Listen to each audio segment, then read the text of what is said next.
All right, ladies and gentlemen, we're going to graph absolute values. So when you graph absolute values, you look at this number here, and then you look at this number out here to move the vertex of the absolute value. Remember, absolute values are going to look like a V when you get done graphing it. Either, an upright V like this, if this number in front is a positive. If the number is a negative, you'll have an upside down V. This obviously is a positive. There's nothing out in front, so it's assumed to be positive. This number here is going to move it 2 spots to the left. Remember, you go opposite of what you think. It's a positive 2, so we go 2 spots this direction. And then there's no number back here, so we don't go up or down at all. So we just put our vertex right there on -2. Our slope, which is right here in front, is 1, so we're going to go up 1, out 1, up 1, out 1. And there's your absolute value. The domain on all absolute values are going to be all real numbers. Okay, the range is your y values, and it's going to be y. It's always going to be y, and it's going to be either greater than or less than or equal to, depending on if it's going up or down. If it's going up, it's going to be greater than or equal to. If it's going down, like if it's an upside down, it's going to be less than or equal to. So this one is up, so it's greater than or equal to 0. That's your range. Okay, so on number 2, we have a 1 here, so we go 1 to the left. It's a positive 1, go 1 to the left, and a -2 on the back side, so we go down 2. So our vertex now is here, and then our slope again is 1, so up 1, out 1, up 1, out 1. So there's our graph. And again, our domain will be all real numbers. And our range, it's upright, so it's going to be y is greater than. And this bottom number is a -2, so it's going to be greater than or equal to a -2. All right, and number 3. So this one, let's have a lot more going on this one. So we have this -2 here, which is going to move it 2 spots to the right. Remember, it's opposite. 2 to the right. But then this number 3 makes it go up 3. So that's your vertex right there. The kicker is this guy right here is a -4, so it's going to be upside down. So it's going to look like that. And it's 4. So we go down 4. 1, 2, 3, 4, and then out 1. So 1 there and 1 over there. So now it's tall and skinny. Okay? The bigger this number gets, the taller and skinnier that gets. Again, our domain is going to be all real numbers, which you can write like that if you want, or you can write all real numbers. Your range is y, and since it's going down, it's going to be less than or equal to, and whatever y value this is. 1, 2, 3. So it's less than or equal to 3. All right, on number lines, when we're solving inequalities like this, you solve them just like you would if there was an equal sign there. So we're going to add 8 to both sides. Okay, and when we do that, it cancels those out, and we have x is less than or equal to a +2. So that's what we graph.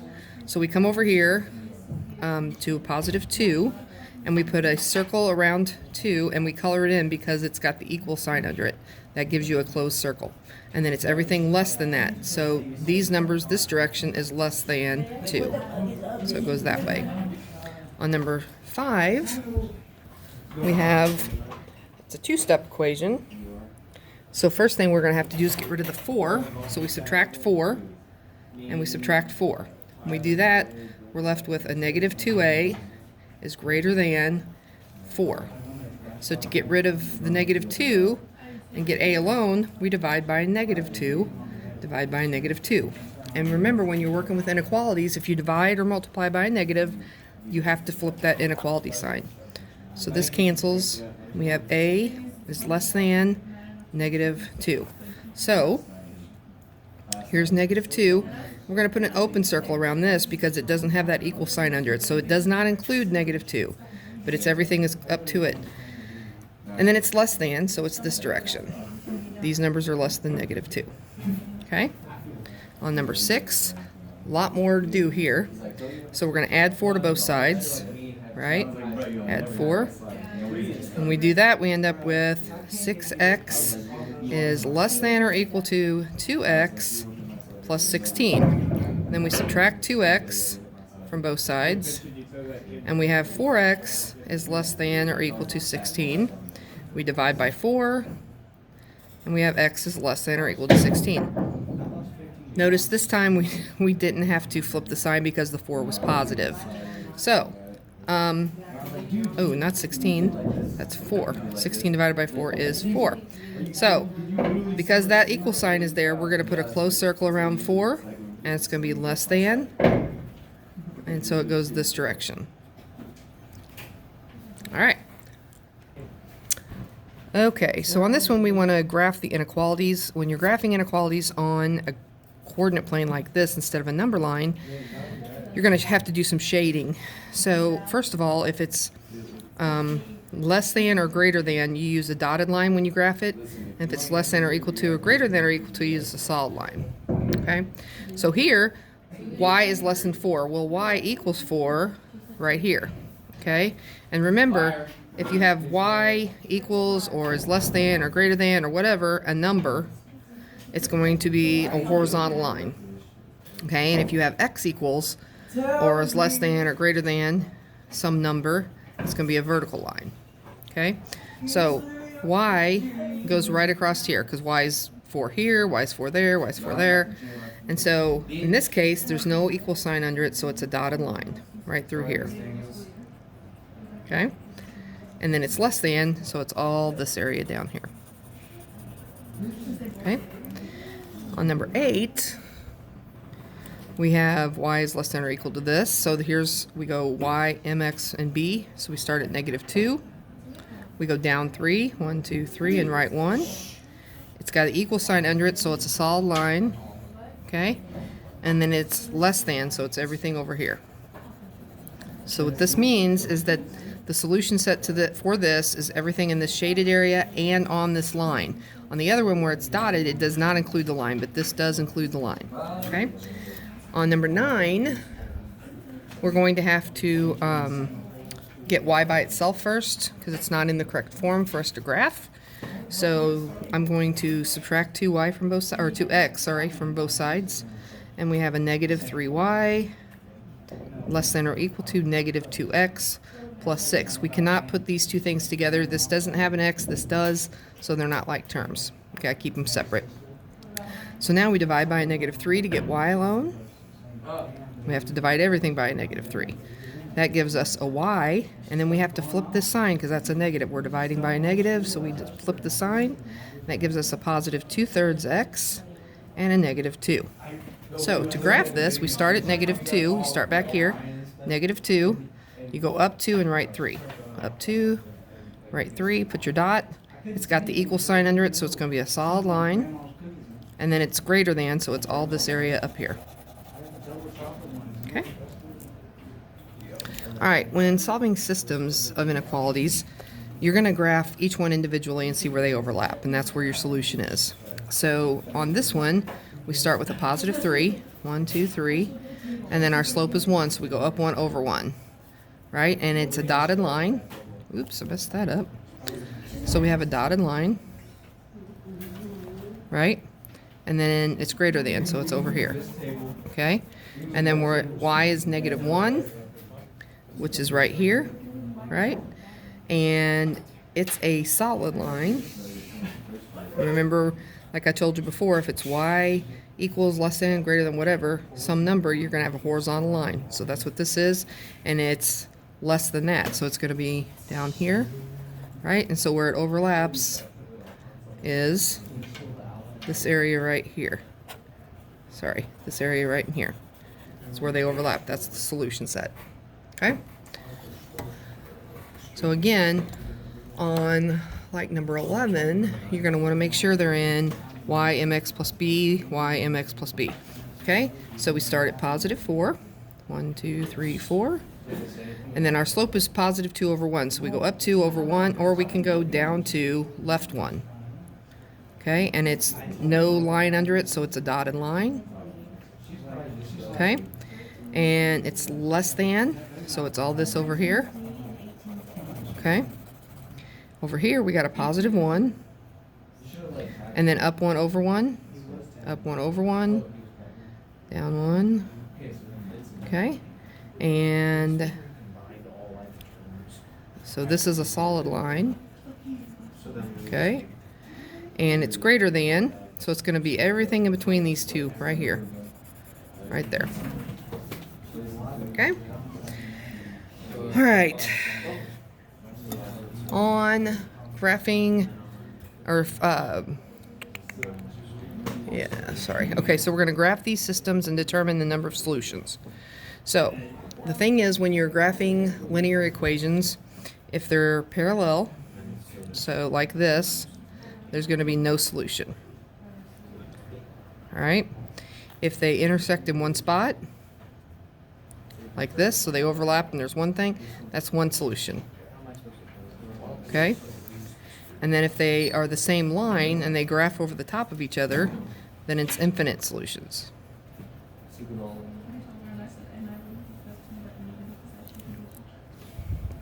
Okay, so let's graph these and see what kind of a solution we have. So, first thing, we have to get this in y equals mx plus b. So we're going to subtract 2x, and we get negative y equals negative 2x plus 1. Then this is a negative y. We don't want that, so I'm going to divide everything by a negative 1, which gives us y equals 2x minus 1. So that's what we're going to graph. So we start at negative 1, and then we go up 2 and over 1. Up 2 over 1. And then these are equal, so it's just a normal line. Okay, and we don't have to shade or anything because we're just graphing the line, not a greater than or less than. And then y is negative 3. So here's another one where we just go 1, 2, 3, negative 3 here. It's y equals a number, so it's going to be a horizontal line. And they intersect right there at negative 1 and negative 3. Okay, over here we have x equals 1, so x is 1 right here, so it's going to be a line straight up and down like this. Then here we have 2x plus y equals 4, so I'm going to subtract 2x from both sides so that I get y by itself. Those cancel, and I have y equals negative 2x plus 4. Okay, so we start at positive 4. 1, 2, 3, 4. Put a dot. And then our slope is negative 2, so we go down 2 and right 1. So that one's pretty easy. It shows you exactly where it crosses. Right there.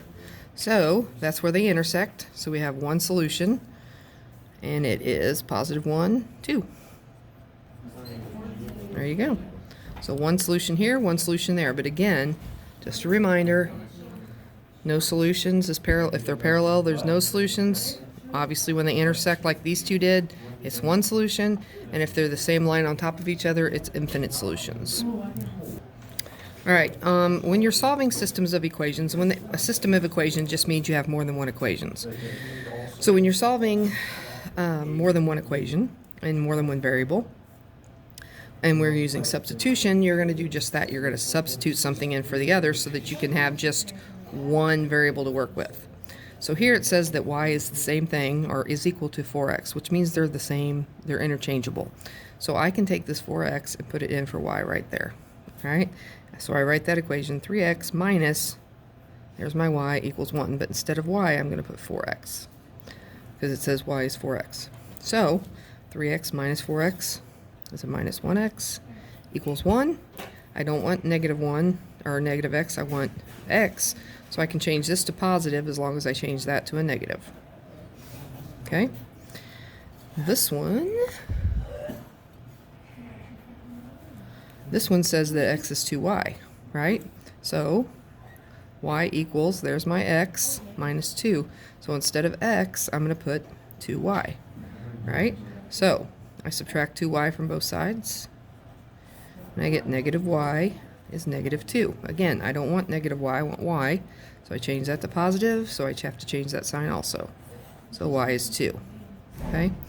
Oh, let's back up. I messed up. We have to find y over here. So So we found x, so we take x and plug it back in right there to solve for y.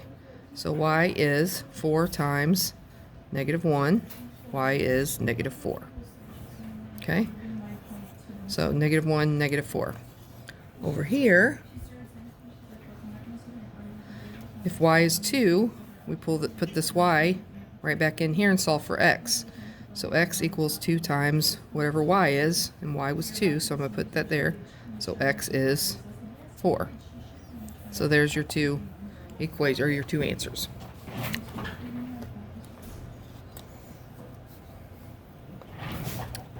All right, on this one, you don't have a variable alone. Just say that, x equals, or y equals 4x, like that one did, or x equals 2y, like the second one did. So we're going to have to get one of these variables alone. So my suggestion would be to divide all this by 2, right? If I divide everything by 2, I end up with y equals negative x plus 1. So now I have y alone, and that it equals this. So I can take this amount and put it in for y in the other equation. Okay? So x equals, nope, not equals, Tammy.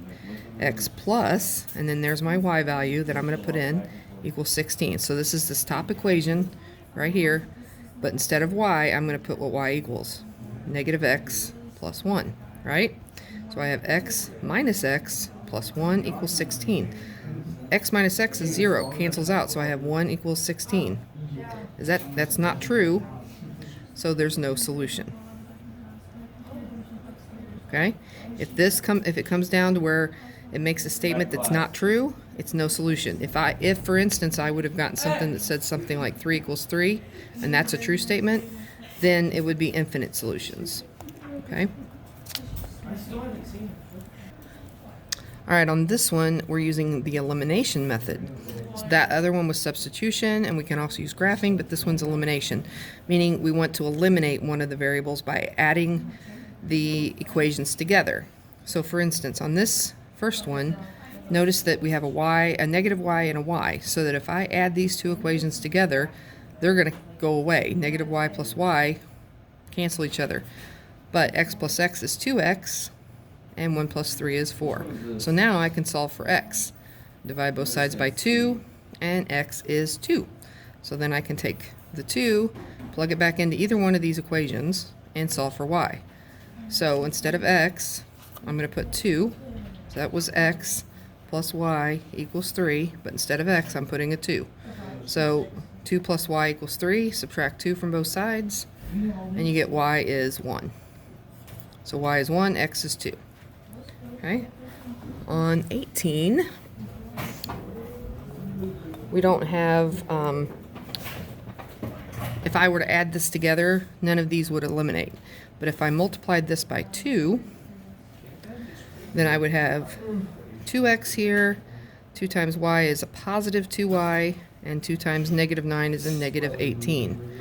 So all I did was distribute that 2 through, and it gives me this equation right here. So now I have a negative 2y here and a positive 2y here, so that if I added these two equations together, those would go away. So 5x plus 2x is 7x. Those are eliminated. And then 32 minus 18 is 14. Okay? And then we divide both sides by 7. X is 2. All right? Now I can take this 2 and put it back in any of these equations. This top one's probably the easiest. So it was x plus y equals negative 9. So instead of x, I'm putting this 2 in there. So 2 plus y equals 9. Subtract 2 from both sides. Those cancel, and you have y equals negative 11. Okay, so we have positive 2, negative 11. Okay? All right. So on this one, we can multiply this top one by 3, but it would give me 3y, and this is 3y, and if we added them, we'd get 6y. That's not helping us any. But if I multiply by a negative 3, that would give me negative 3y. This is positive 3y. So negative 3 times 2 is a negative 6x. Negative 3 times y is a negative 3y. And negative 3 times 0 is still 0. All right, so we can add these two together now. 5 plus a negative 6 would be a negative 1x. 3 plus a negative 3 is canceled. 2 plus 0 is 2. I want x, not negative x, so I may change the sign of that, which means I have to change the sign of that. So x is negative 2. I plug it into any of these three equations. I'm just going to pick this top one just because. So 2 times x plus y equals 0. So I'm going to put this negative 2 there for x. So negative 4 plus y equals 0. Add 4 to both sides. And you have y equals 4. Okay? So negative 2 and positive 4. Okay, on this back page, we're working with exponents a lot. And just a reminder that when you're multiplying and the bases are all the same, all you have to do is add all these exponents together. So the base stays as it is, just a. Like in this case, it's literally just a. It's not 3a. Just because you have 3 a's there, it's still just a times a times a. So it just stays a. And you just add the exponents. So 2 plus 3 is 5. 5 plus 6 is 11. So it's a to the 11th power. Okay? This one, you're multiplying. So you multiply 5 times 4. You multiply the front. The coefficients, you still multiply. The exponents you add, but the coefficients you multiply. So here, 5 times 4 is 20. And then you have your a. And then 7 plus 2 is 9. On 22, you have a power to a power. So when you have a power to a power, you multiply the exponents. So p to the third to the 12th would actually be p to the 36. Okay, 12 times 3. 22, same thing. But this one, notice this square is outside the parentheses. That means it's squaring everything in here. So what you basically have is 3pr squared times 3pr squared, right? So you square each one of them. So 3 times 3 is 9. P times p is p squared. And r squared times r squared is r to the 4th. Okay? This one, you divide these. You don't subtract them. Okay? Just like we multiplied up here. Okay? We divide. We divide here. So 9 divided by 3 is 3. And then we subtract the exponents. 7 minus 6 is 1. So it's just 3D. Alright, on 25, you have negative 21 over 7. So negative 21 divided by 7 is a negative 3. This should actually be a w right here. Okay, so w to the 5th over w to the 4th. 5 minus 4 is 1, so it's just going to be a w to the 1st, which you could just leave as w. And then x squared here, minus 5 is a negative 3. So you'd have x to the negative 3 on top. But in order to make it a positive, because we don't want to leave the answers with negative exponents, you take this 3 to the negative 3rd and you move it to the denominator. So really your answer is going to be negative 3w over x cubed. Because when you move that dude to the bottom, it becomes positive. Okay, if you want to go from a radical to an exponential or vice versa, just remember that the exponent only goes to what's right in front of it. So here, this exponent only goes to the x, not the 5. Alright, so the 5 is going to stay outside the radical, and then the x goes under the radical. It's to the first power, and this is the second root. So you don't have to put the 1 and you don't have to put the 2, so it's really just 5 square root of x. Okay? On this one, on 27, the 1/3 is going toward everything because it's outside the parentheses. So that means the 17y goes underneath the radical. Okay? The 1 is the exponent and the 3 is the root. So I could put a 1 here, but you don't have to, but you do have to put the 3 here. So it's the 3rd root of 17y. Same thing with 37. Okay? It's got a first to the first power, and this is to the second root, so it becomes 37 to the 1/2 power. Okay? And 18b, all of it's under the radical, so it needs to go in parentheses, and it's to the first power down here, and that's the 3rd root, so it's to the 1/3 power. Okay. All right, on this, you're going to try to pull out the biggest perfect square that is a factor of this number. So remember, the perfect squares are like 1, 4, 9, 16, 25, those kinds of numbers. So 4 would be the biggest one you could pull out of here. So 4 times 7, all right? Which breaks down to 2 and 2 and gives you a pair. And then your 7 stays as your square. Remember, circles, the pairs stay on the outside of the radical. The squares go under the radical. So that's 2 square of 7. Okay?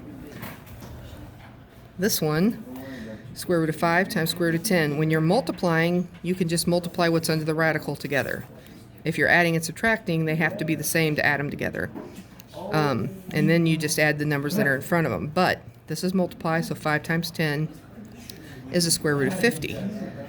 You're not finished here, though, because there is a perfect square that's a factor of this. I can divide this by 25, or multiply 25 times 2 and get 50. 25 is a perfect square. 5 and 5. So there's my pair, there's my square. So it's 5 square root of 2. Okay. On this one, so remember, this has a 2 if it's not written there. So like we did up here, and changing it to exponentials, I can rewrite this as an exponential of x, and this is the numerator of my exponent, and this is my denominator. Okay? And then y, this is the numerator, and that's the denominator. All right? So 6 divided by 2 is 3, and 4 divided by 2 is 2. And that's our final answer. Okay? On this one, again, we're multiplying, so we can multiply these two together, and then we multiply the 2 in front together. These two go together, and these two get multiplied together. So that gives you 4 times 3 is 12. 10 times 6 is 60, which 60 has a perfect square of 4 in it as a factor. So 4 times 15. 4 gives you 2 and 2. 15 just breaks down to 3 and 5, and that's the furthest it can go. So it's going to be a square, and this is a pair. So you take your pairs times the number in front. So 2 times 12 is 24, and then you leave that under the radical, square root of 15. Okay? All right, on 34, this is a sum or a difference, meaning you're adding and subtracting. When you're adding, you literally just add like terms. So 2x and 4x gives you 6x, and then 3y and 9y gives you 12y. And that's all you have to do. When you're adding them, it's a piece of cake, okay? Because you, like I said, you just literally add like terms. When you're subtracting, you have to do a little bit more work, not much. But basically what this is saying is you're subtracting 2y and you're subtracting 4b. So we're going to rewrite this as 5a minus 9b, and then minus 2a and minus 4b. Okay, now we look at like terms. 5a, negative 2a is 3a, and negative 9b, negative 4b is a negative 13b. And that's it. Okay, none of this times, because we're subtracting, we're not multiplying. All right, same thing over here on this one. Okay, we're subtracting 2d and 5. So we have a d squared minus d plus 5, and now we subtract 2d and we subtract 5. Right? So there's no other d squareds in here, so we just stays d squared. That one's done. We have a negative d and a negative 2d. That's a minus 3d. All right, those are done. We have a positive 5 and a negative 5. Those cancel out, so we don't have anything else. So that's your answer right there.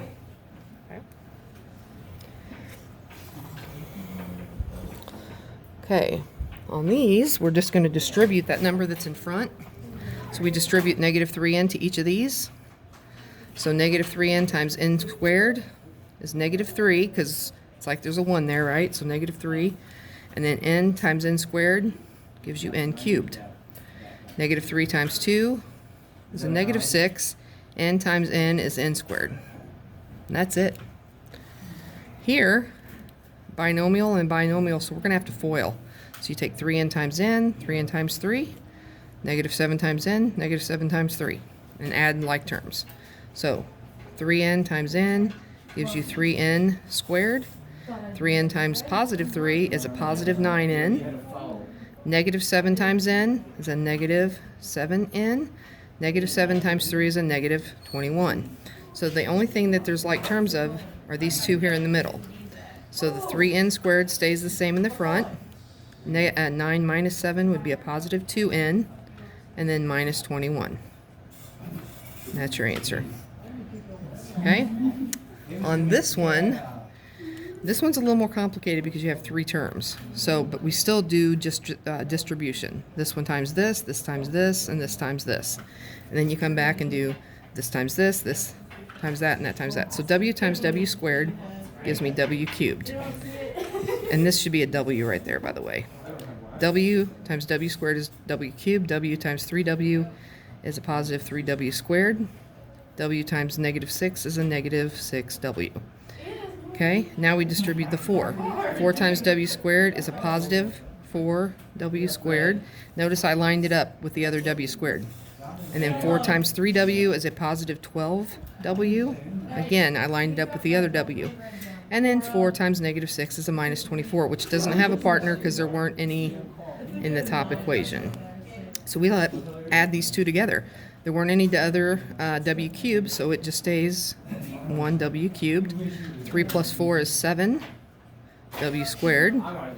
Negative 6 plus 12 is a positive 6w. And then minus 24. That's your answer. That's all the further you can go. Okay? All right, last three. All right, on these, this just means that you're taking p minus 4 times p minus 4. All right, so p minus 4 times p minus 4. So you FOIL. This times this, this times this, this times this, this times this. All right, p times p squared. P times negative 4, negative 4p. Negative 4 times p is a negative 4p. And negative 4 times negative 4 is a positive 16. We can add these two together because they're like terms. And we have p squared minus 8p plus 16. Okay? All right, here, 3b times 3b is 9b squared. 3b times negative 7 is a negative 21b. 7 times 3b is a positive 21b. And then 7 times negative 7 is a minus 49. So these two we put together, and they actually cancel each other out. So we're left with just 9b squared minus 49, which, if you look, that is the difference of squares, right? 3b squared and 7 squared. So that's your difference of squareds, right? Okay, and then here, all right, so here we're going to go 3t squared minus n times 3t squared minus n. Okay? So 3t times 3t squared would be a 9t to the fourth. 3t squared times negative n would be a negative 3t squared n. Negative n times 3tn would be another negative 3t squared n. And then negative n times negative n is a positive n squared. Add these two together, they're like terms, gives you a negative 6, right? So 9t to the fourth minus 6t squared n plus n squared. And that's it. All right, and then don't forget there will be some factoring on there as well. Just look back over your review sheet from that unit.